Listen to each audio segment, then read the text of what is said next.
My last video, I put forward the idea that many, if not most, of the big, intractable societal or organization-wide problems we're dealing with are really rooted in one thing.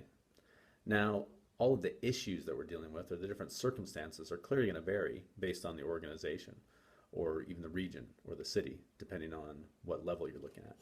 But when I say that it's all one problem, what I'm talking about is what's the context that's driving all of the activity? What's the context inside of which people are having the conversation?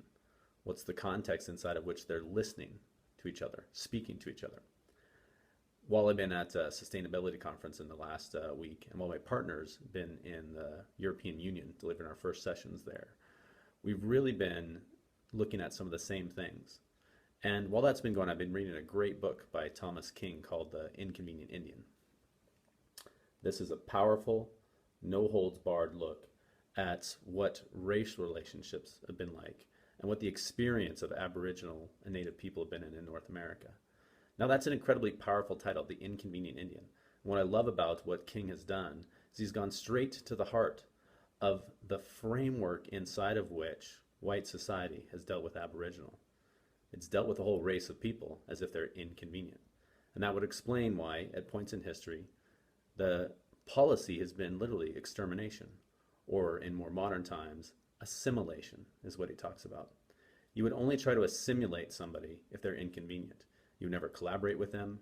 You would never try to gain knowledge from them. You would never try to gain wisdom. Now, you could apply that to many of the other issues that we're dealing with.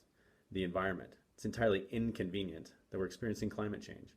It's inconvenient that we have to switch from outsourcing costs in organizations to dealing with the true costs and the true impact of climate. It's inconvenient that we're dealing with a downturn in the Alberta marketplace. It's inconvenient that there are refugees from Syria flooding into countries in Europe. Inconvenient is a context inside of which you would view the problem or choose what actions, what strategies you would use to go after that. Take a look at what you're dealing with in your region, in your city, or in your organization, be it not-for-profit, government, or corporation. What are you dealing with as if it was inconvenient? And how would you deal it differently if you had a more powerful context? Thanks for listening.